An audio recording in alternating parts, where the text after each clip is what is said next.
ఓం నమ శివాయ. శ్రీమాత్రే నమః. ఓం శ్రీ సాయిరాం. అందరికీ నమస్కారం అండి. ఈ రాశి వారికి నవంబర్ 9, 10, 11 తేదీలలో ఒకేసారి 3 పెద్ద అదృష్టాలు అయితే కలిసి రాబోతున్నాయండి. ఇకపై మీరు నక్కతోక తొక్కినట్లే అని చెప్పుకోవచ్చు. కానీ ఎస్ఎన్ఎస్ శ్రీ కారణంగా మాత్రం ఒక షాక్ అయితే మీకు తగలబోతుందన్నమాట. ఈ రాశి వారి కంట ఈ వీడియో అంటే మీకు కంట పడిందంటే పరమేశ్వరుడి అనుగ్రహం ఉంది కాబట్టి ఈ వీడియో మీకు కంట పడింది అని చెప్పి భావించి వీడియోని ఎక్కడ కూడా స్కిప్ చేయకుండా చివరి వరకు చూస్తేనే మీకు పూర్తి వివరాలు అనేటివి తెలుస్తాయి. ఇంకా ఆలస్యం చేయకుండా వీడియోలోకి అయితే వెళ్ళిపోదాము. వీడియోలోకి వెళ్ళే ముందు ఒక చిన్న రిక్వెస్ట్ అండి. మొదటిసారిగా మన ఛానల్లోకి వచ్చినట్లయితే మన ఛానల్ని సబ్స్క్రైబ్ చేసుకొని ఈ వీడియోకి ఒక లైక్ ఇచ్చి హైప్ ఇవ్వడం మాత్రం అసలు మర్చిపోవద్దు.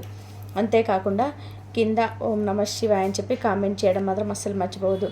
ఇంకా ఆలస్యం చేయకుండా ఈ రాశి వారి గురించి తెలుసుకుందాం. ఈ రాశి వారిని మనం వ్యక్తిగతంగా గమనించుకున్నట్లయితే కనుక వీరు చాలా అంటే చాలా మంచివారండి. ఎంత మంచివారో ఏదైనా తేడా వస్తే కనుక రఫ్ అండ్ టఫ్గా అవతలి వారికి ఇచ్చి పడేస్తారని అని చెప్పుకోవచ్చు. ముఖ్యంగా ఎవరైనా కానీ కష్టాల్లో ఉన్నారు, ఆపదలో ఉన్నారు అంటే కనుక వెంటనే స్పందించే మనస్తత్వం కలిగిన వారు. వీరి దగ్గర అంతటి శక్తి, అంతటి స్తోమత ఉంటేనే సహాయం చేయాలి అనే ఒక నినాదం మీద వీరుండరు. వీరికి ఎంతవరకు భగవంతుడు ఇచ్చాడో అంతవరకు కొంచెం వరకైనా సరే వీరు చేసే ప్రయత్నం చేస్తారనమాట. అయితే ఈ రాశి వారు ఒక లీడర్షిప్ క్వాలిటీ కలిగిన వారు. ఏదైనా కానీ అవతల వారికి ఒక లీడర్ లాగా చెప్పే క్లారిటీస్ అనేటిది ఈ రాశి వారికి చాలా ఎక్కువగా ఉంటాయి. ముఖ్యంగా వీరికి ఉన్నటువంటి మంచి మనసుకి భగవంతుడు ఎప్పుడు ఎక్కువ కష్టాలు ఇచ్చాడని చెప్పుకోవచ్చు అనమాట. చిన్నప్పటి నుంచి కూడా ఎన్నో రకాలైన కష్టాలను, బాధలను, సమస్యలను చూస్తూ పెరిగిన వారు ఈ యొక్క రాశివారు.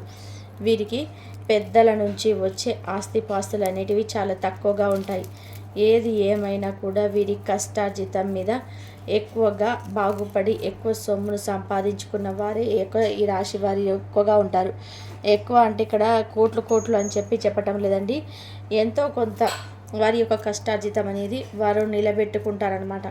వీరికి డబ్బు విలువ బాగా తెలుసు. ఎందుకంటే రూపాయి అంటే కష్టపడి సంపాదిస్తేనే వస్తుంది, దాన్ని అనవసరంగా ఖర్చు చేయకూడదు అనే ఒక మనస్తత్వం కలిగిన వారు ఈ రాశివారు. ఎదుటివారికి నమ్మకం అనే మాట వస్తే నమ్మకానికి ప్రాణం ఇస్తారు ఈ రాశివారు. ఏదైనా కానీ ఒక మాట వారితో చెప్పి మన మూడో వ్యక్తికి తెలియకూడదు అంటే చనిపోయేంత వరకు కూడా ఆ యొక్క మాట అనేది బయటకి రానివ్వకుండా కడుపులోనే దాచుకునేటువంటి మనస్తత్వం కలిగిన వారు. ఈ రాశి వారికి చెందిన లైఫ్ పార్ట్నర్ ఎవరైతే ఉన్నారో వారు చాలా అంటే చాలా అదృష్టవంతులు. ఎందుకు అంటే కనుక వీరికి ఉన్న మనస్తత్వానికి లైఫ్ పార్ట్నర్ని ప్రాణంగా ప్రేమిస్తారు. ముఖ్యంగా లైఫ్ పార్ట్నర్ వీరి వల్ల ఎటువంటి ఇబ్బందులు పడకూడదు. సమాజంలో వీరికి వారి వల్ల గౌరవం పెరగాలి తప్ప గౌరవం తగ్గకూడదు. నా వంతు సహాయం అనేది నేను వీరికి ఖచ్చితంగా చేయాలి, నేను ప్రేమగా చూసుకుంటున్నారు అనేటువంటి మనస్తత్వం ముఖ్యంగా ఈ రాశివారు కుటుంబానికి కానీ లేదా ఆడవారిని గమనించుకున్నట్లయితే కనుక భర్తకు కానీ లేదా మగవారిని గమనించుకున్నట్లయితే కనుక భార్యకు కానీ పిల్లలకు కానీ ఎక్కువగా రెస్పెక్ట్ ఇస్తారనమాట. వీరి యొక్క ఫ్యామిలీ తర్వాతనే ఇంకా ఎవరైనా కానీ అన్నట్టుగా ఆలోచించే మనస్తత్వం. ఈ ఆలోచన మనస్తత్వం అనేది ఉండటం వలనే ఈ రాశి వారి యొక్క పార్ట్నర్ అనేవారు చాలా అంటే చాలా లక్కీ అని చెప్పుకోవచ్చు. ఇంకా ఈ యొక్క రాశి వారు ఆడవారిని గమనించుకున్నా కానీ మగవారిని గమనించుకున్నా కానీ మా కాళ్ళ మీద మేము నిలబడాలి అని అనుకునేటువంటి మనస్తత్వం కలిగిన వారనమాట. వీరు ఏదైనా కానీ వీరు చేస్తున్న వృత్తి ఏదైతే ఉందో ఆ వృత్తిలో 100% ఎఫర్ట్స్ పెడతారండి. ఇది నాకు సంబంధించిన పని, ఈ పనిలో నేను ప్రత్యేకమైన గుర్తింపు తెచ్చుకోవాలి, ఒక ప్రత్యేకమైన పేరు తెచ్చుకోవాలి, నాకంటూ ఒక స్పెషాలిటీ నేను ఏర్పరచుకోవాలి, నలుగురిలో నాకంటూ ఒక పేరు, ఒక గౌరవం, ఒక పలుకుబడి ఏర్పడడం కోసం ఈ యొక్క అన్నం పెట్టే ఈ యొక్క బ్రతుకునిచ్చే పని ఏదైతే ఉందో దానికి నేను ఖచ్చితంగా కూడా విలువనివ్వాలి అనేటటువంటి మనస్తత్వం కలిగిన వారనమాట ఈ యొక్క రాశివారు. ఇక చెప్పుకుంటూ పోతే ఈ రాశి వారి గురించి చాలా గొప్పలే ఉన్నాయండి. కాకపోతే కొన్ని రోజుల నుంచి ముఖ్యంగా కొన్ని నెలల నుంచి కొన్ని రకాలైన సరే మానసికమైన సమస్యలను వీరు ఇబ్బందులకు గురి అవుతున్నారనమాట. దేనికి మానసిక సమస్యలు దేనికి వచ్చాయి అనే ప్రశ్న గనక వేసుకున్నట్లయితే కనుక వీరికి బంధుమిత్రుల యొక్క కలయిక అనేది కొంత నష్టాన్ని తీసుకొస్తుంది. అంటే బంధుమిత్రులు వీరికి సపోర్టుగా లేకపోవడం, నా అనుకున్న వాళ్ళే పరాయి వాళ్ళలాగా ప్రవర్తించడం, ఎక్కువ సపోర్ట్ను వీరికి ఇవ్వకుండా బయట వారికి ఎక్కువ సపోర్ట్ని ఇస్తూ ఉండడం, అంతేకాకుండా కొన్ని రకాలైన హెల్త్ ఇష్యూస్ అనేటివి ఎక్కువగా ఉండడం వీరికి, అవి కూడా కొన్ని మానసికమైన సమస్యలు, కొన్ని శారీరకమైన సమస్యలతోటి గత కొంతకాలం నుంచి ఇబ్బంది పడుతున్నారు. ఆ సమస్యలు దేనికి వచ్చాయి, వాటికి పరిష్కారాలు కూడా చెప్తాను. అవి చేసుకున్నట్లయితే చాలా సింపుల్గా మీరు సమస్య నుంచి బయటపడవచ్చు అనమాట.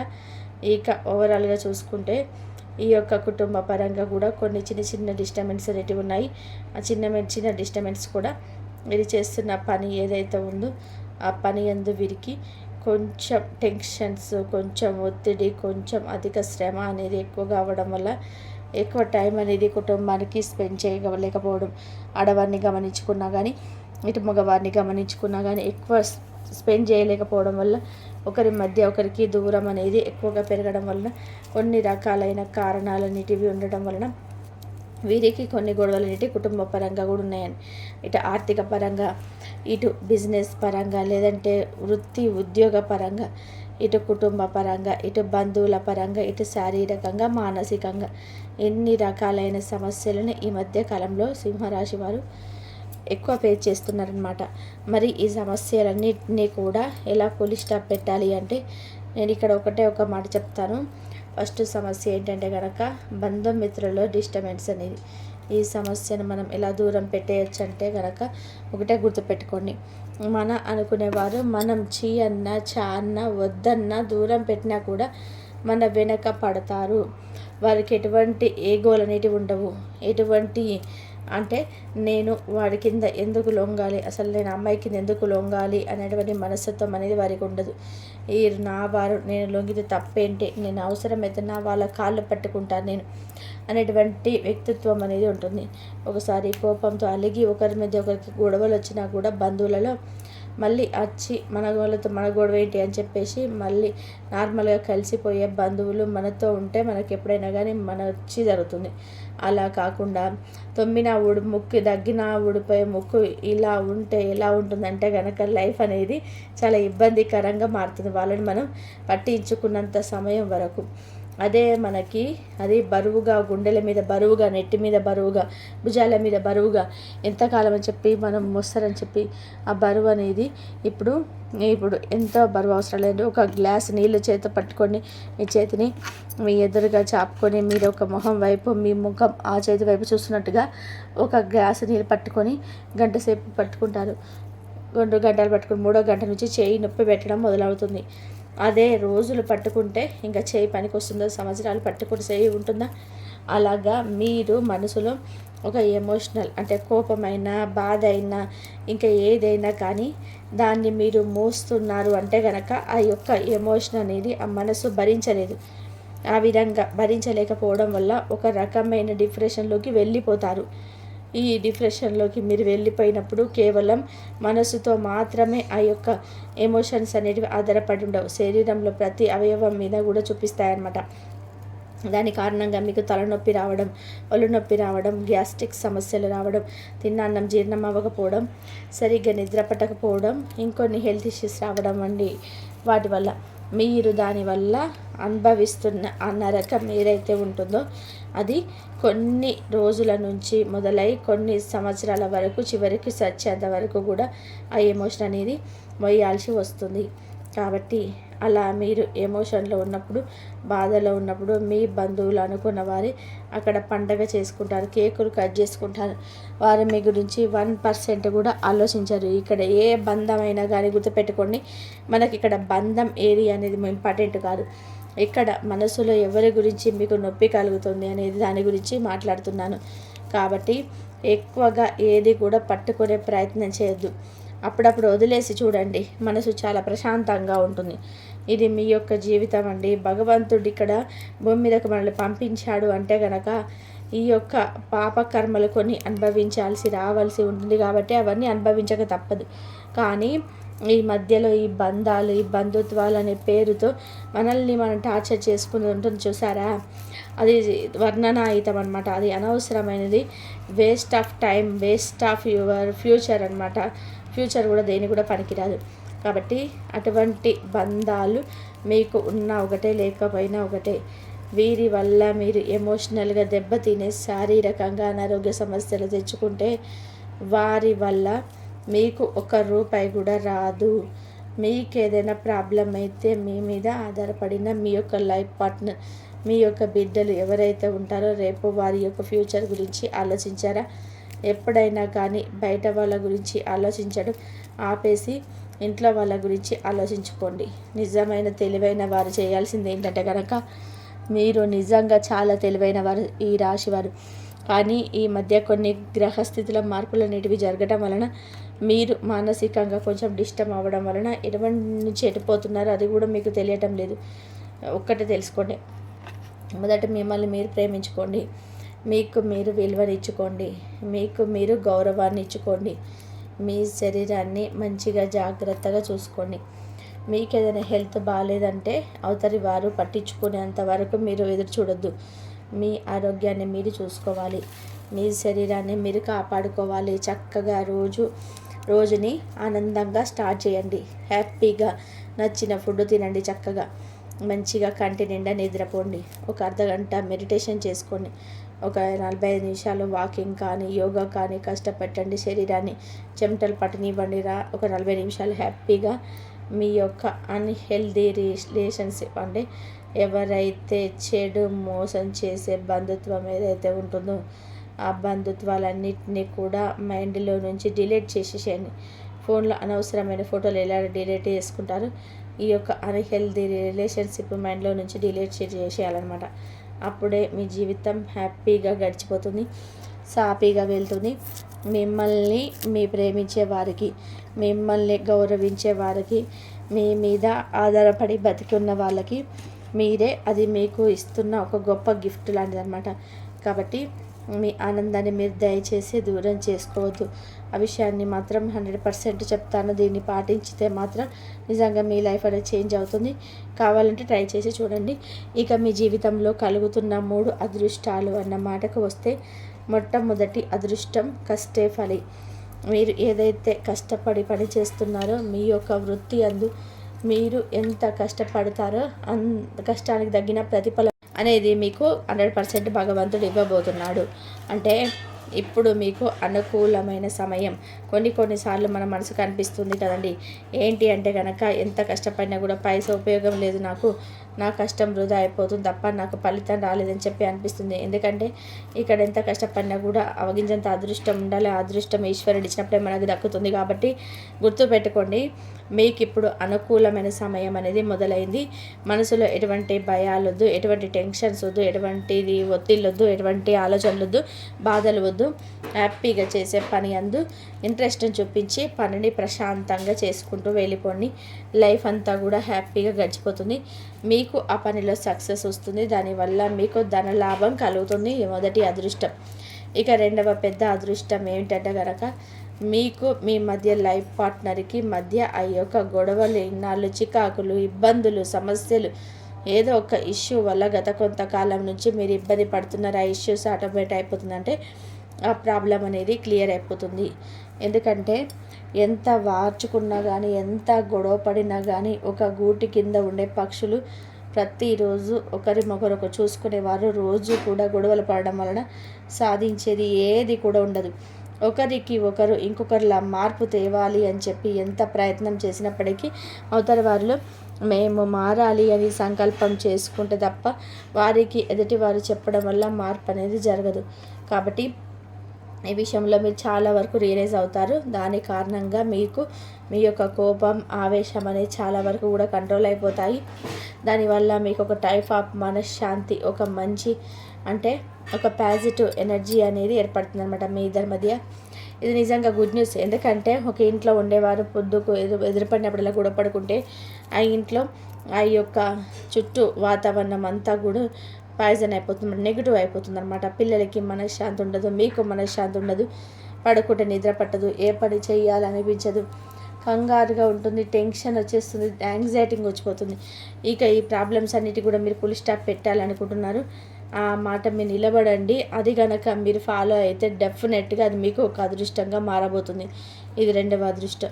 ఇక 3వ అదృష్టం ఏమిటంటే కనుక ఇది వింటే నిజంగా హ్యాపీగా ఫీల్ అవుతారు. ఏంటి అంటే కనుక మీ లైఫ్లోకి గోల్డ్ అనేది రాబోతుంది. అంటే బంగారాన్ని మీరు కొనబోతున్నారు. ఎంత కొనబోతున్నారు, ఎలా కొనబోతున్నారు అనేది మీరు ఒక సేవింగ్స్ని బట్టి ఉంటుంది. కానీ దాచుకున్న ధనాన్ని కొంచెం ఉపయోగించి మేము గోల్డ్ కొందాము, అది కొంటే మాకు ఫ్యూచర్లో ఉపయోగపడుతుంది అన్న ఉద్దేశంతో మీరు ఏదైతే పొదుపు చేసుకున్నారో ఆ పొదుపు చేసుకున్న ధనాన్ని మీరు ఖచ్చితంగా ఒక ఇన్వెస్ట్మెంట్ రూపంలో గోల్డ్ మీద పెట్టాలి అనుకుంటున్నారు.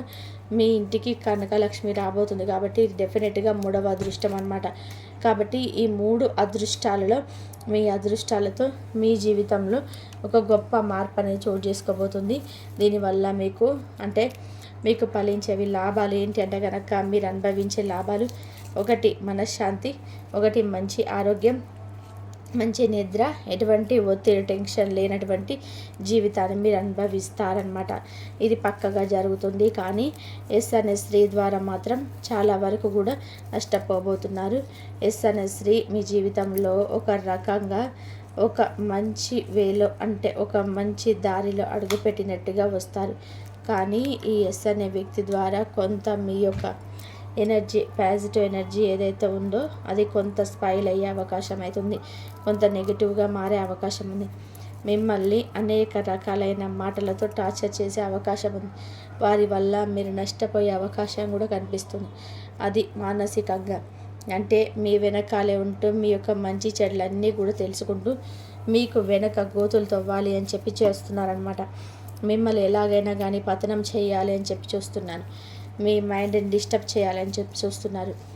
మీ యొక్క బిజినెస్ వ్యవహారాలు అన్నీ కూడా తెలుసుకొని వారిలో మీకు అన్ని లాభాలు రాకుండా ఉండడానికి మీకు బిజినెస్లో ఎవరైతే స్నేహపూర్వకంగా ఉంటారో వారి గురించి కూడా తెలుసుకొని వారికి మీకు శత్రుత్వాన్ని పెట్టాలని చెప్పి చూస్తున్నాను. కాబట్టి ఈ ఎస్ అనే స్త్రీ మీ యొక్క బంధువులలో ఉండొచ్చు, లేదంటే కనుక బయట మీ స్నేహితులలో మీరు ఉద్యోగం చేసే దగ్గర కానీ బిజినెస్ చేసే దగ్గర కానీ ఉండొచ్చు. కాబట్టి ఈ స్త్రీ ద్వారా మీరు జాగ్రత్తగా ఉండండి. అలా అని చెప్పి ఎస్ అనే ప్రతి అమ్మాయి స్త్రీ కూడా చెడ్డదని చెప్పి అనటం లేదు. వారితో మీకున్న పరిచయం ద్వారా, వారితో మీకున్న అనుభవం ద్వారా వారి వల్ల మీకు గతం లేదని నష్టం జరిగిందా అనేది అంచనా వేసుకొని దాన్ని బట్టి వారితో మీరు ప్రవర్తించే విధానాన్ని మీరు అమలు చేయండి. అంతేగాని ఇక మాకు వీళ్ళు చెప్పారు కదా అని చెప్పి వారిని దేశించొద్దు, దూరం పెట్టొద్దు. ఎందుకంటే చాలామంది మంచివారు ఉంటారు. అంటే 100 తులసి మొక్కలు ఒక కలుపు మొక్కలాగా ఉండేవారు ఉంటారు. ఆ కలుపు మొక్క ఏదని చెప్పి గుర్తుపెట్టించాలన్నమాట. అంతే, గంజాయి తులసి మొక్కలాగా అలా గుర్తించగలిగితేనే మనం లైఫ్లో కొన్ని సమస్యల నుంచి బయటపడగలుగుతాం అన్న విషయాన్ని గుర్తుపెట్టుకోండి. ఇక ముఖ్యంగా ఈ 3 రోజుల విషయానికి వస్తే ఈ 3 రోజులలో మీకు వృత్తిపరంగా, ఉద్యోగపరంగా, వ్యాపార పరంగా, చిన్న పెద్ద బిజినెస్ల పరంగా అన్నిటి పరంగా కూడా అనుకూలంగానే ఉంటుంది. ఎటువంటి ఇబ్బందులు అయితే ఉండవు. కష్టే ఫలం మాట గుర్తుపెట్టుకొని అంత కష్టపడతారు అంత ఫలితం వస్తుంది. ఇక అంతేకాకుండా కుటుంబ పరంగా కూడా అనుకూలంగానే ఉంది. రియల్ ఎస్టేట్ వారికి, రాజకీయ రంగంలో ఉన్న వారికి, సినీ రంగం పరిశ్రమలో ఉన్న వారికి అనుకూలంగానే ఉంటుంది. ఈ 3 రోజుల్లో మీకు ఎటువంటి ప్రయాణాలు కలిగే అవకాశం లేదు. అంతేకాకుండా ఓవరాల్గా చూసుకుంటే లవర్స్ పరంగా కొన్ని రకాల డిస్టర్బెన్స్ వచ్చే అవకాశం ఉంటుంది. కాస్త ఒకరి కోపం వచ్చినప్పుడు ఒకరు శాంతంగా ఉండే ప్రయత్నం చేయండి. ఇంకా గొడవకి కాలు దువ్వొద్దనమాట. గొడవలు ఎక్కడెక్కడ మంచిగా ఫుల్ స్టాప్ పెట్టాలంటే సైలెంట్గా ఉండడం ఒకటే మంచి మార్గం అనే విషయాన్ని గుర్తుపెట్టుకొని ఇలా చెప్పుకుంటూ పోతే కనుక మీకు ఈ 3 రోజులు ఎటువంటి సమస్యలు ఉండే అవకాశం అయితే లేదు. ఆరోగ్యపరంగా మీకు అనుకూలిస్తుంది. ఎటువంటి ప్రాబ్లమ్స్ అయితే ఉండవు, హ్యాపీగా గడిచిపోతాయి. ఇప్పుడు కార్తీక మాసం కాబట్టి శివాలయంలో ఒక్కరోజైనా సరే శివుడికి పాలతోటి కానీ చెరుకు రసంతో కానీ అభిషేకం చేసే ప్రయత్నం చేయండి. దీనివల్ల మీకున్నటువంటి కర్మదోషాలు, ఏలినాటి శని దోషాలు చాలా వరకు కూడా క్లియర్ అయిపోతాయి. మీకున్న నరదిష్టి కూడా చాలా వరకు తగ్గిపోతుంది. అర్థమైంది కదండి. మరి ఈ రాశి వారికి కూడా అంత మంచి జరగాలంటే మాత్రం ఈ విధంగా మాత్రం చేయండి. మీకు ఆ దైవానుగ్రహం ఎప్పుడు మీ పైన ఉండాలి అంటే కనుక మీరు ఆ దైవారాధన చేసుకోండి. దైవారాధన చేసుకున్న ప్రతి ఒక్కరికి కూడా ఎప్పుడు కూడా దైవం తోడుగా ఉండి మీ సమస్యలన్నిటికీ గట్టెక్కించే మార్గం అంతా కూడా మంచిగా చూపిస్తాడు ఆ భగవంతుడు. కాబట్టి అలా మీరు దైవ దర్శనం చేసుకొని దైవానుగ్రహం మీరు పొందాలి అంటే మాత్రం మీరు కంపల్సరీ అభిషేకం చేసుకోండి శివుడికి. అలాగే ఈ ఈ 3 రోజులలో కూడా మీకు సోమవారం వస్తుంది కాబట్టి శివుడికి అభిషేకం చేసుకోండి. అలాగే ఆంజనేయ స్వామి గుడికి కూడా వెళ్ళండి. అలాగే ఆదివారం రోజు కూడా మీరు సూర్యుడికి అర్ఘ్యం ఇవ్వండి. అలా చేసినట్లయితే, సూర్యుడికి అర్ఘ్యాలు ఇచ్చినట్లయితే, శివుడికి అభిషేకం చేసినట్లయితే మీకున్న కష్టాలు, సమస్యలు, ఎన్ని బాధలు ఉన్నా సరే ఆ శివయ్యనే చూసుకొని మీకున్న సమస్యలన్నీ కూడా శివయ్యకి చెప్పుకొని మీరు ఈ విధంగా కనుక మీరు చేసుకున్నట్లయితే మీకు మంచి జరిగే అవకాశం ఎక్కువగా ఉంది. ఈ వీడియో కనుక మీకు నచ్చినట్లయితే ప్లీజ్ లైక్ చేయండి, షేర్ చేయండి, సబ్స్క్రైబ్ చేయండి. మరొక మంచి వీడియోతో మళ్ళీ కలుద్దాం. ధన్యవాదాలు. సర్వే జనా సుఖినో భవంతు. ఓం సాయిరామ్. ఓం నమః శివాయ. జై శ్రీరామ్. శ్రీమాత్రే నమః.